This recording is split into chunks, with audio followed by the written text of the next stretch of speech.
Chers sœurs, chers frères, bonjour. Aujourd'hui, nous célébrons le 28e dimanche du temps ordinaire.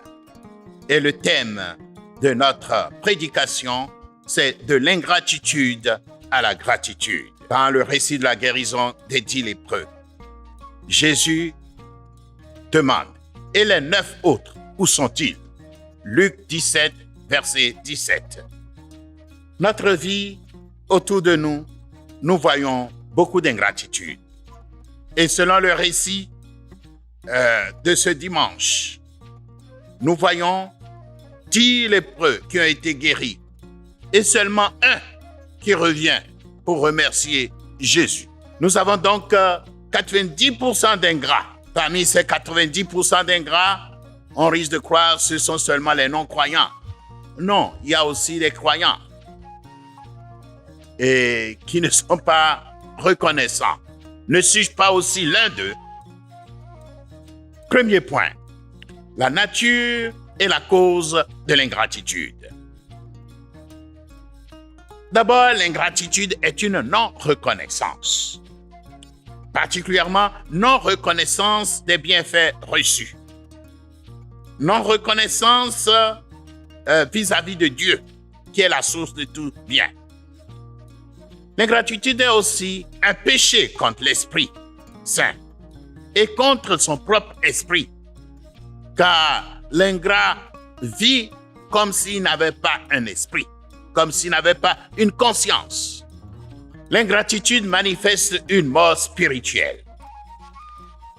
Deuxième point, pourquoi l'ingratitude des 9 autres? Premièrement, on pourrait expliquer leur ingratitude du fait qu'ils ne savent pas qu'ils sont guéris. Ils pensent que leur guérison est normale, car comme juifs, ils croient y avoir droit. Une autre explication est plus vraisemblable. Ils sont trop orgueilleux pour dire merci. Effectivement, il faut s'abaisser pour pouvoir dire merci. Pour d'abord reconnaître les bienfaits qu'on a reçus et qu'on n'y est pas pour grand-chose. L'ingratitude manifeste une absence de réflexion, car toute connaissance est une reconnaissance. Et si nous réfléchissons sur nos vies, nous verrons que beaucoup de choses ne dépendent pas de nous, que beaucoup de choses qui nous arrivent sont en fait des dons de Dieu. Troisième point, pourquoi la gratitude du Samaritain? Premièrement, parce qu'il a reconnu sa guérison comme un miracle, un don gratuit de Dieu.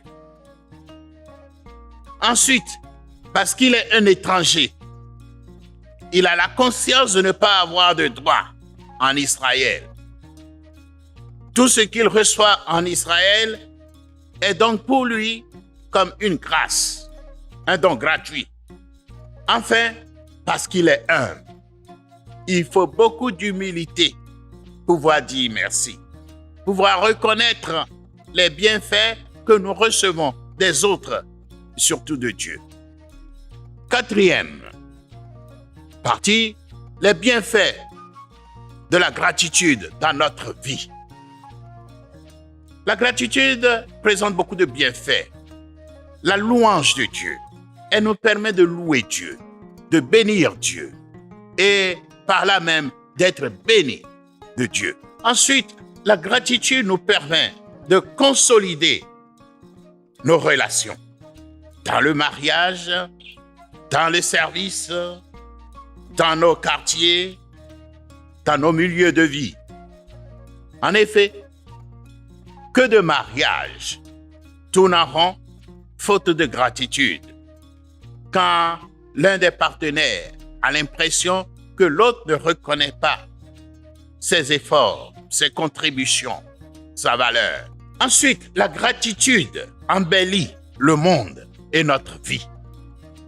Oui, en effet, celui qui remercie, celui qui rend grâce, celui qui est reconnaissant, il voit les choses positives qui arrivent dans sa vie. Et autour de lui, il sème la joie, la beauté. La gratitude purifie et libère l'âme du stress et de l'angoisse. Et par là, la gratitude tonifie l'âme. et la rend forte pour pouvoir affronter la vie autrement. Prions. Seigneur, apprends-nous la gratitude. Apprends-nous à dire merci. Donne-nous toujours un cœur d'enfant, un cœur qui puisse toujours s'émerveiller devant tes bienfaits. Pour te remercier, remercier nos frères et sœurs et manifester ainsi, révéler ainsi ta splendeur dans le monde et dans nos vies. N'oubliez pas de vous abonner à cette chaîne gratuitement.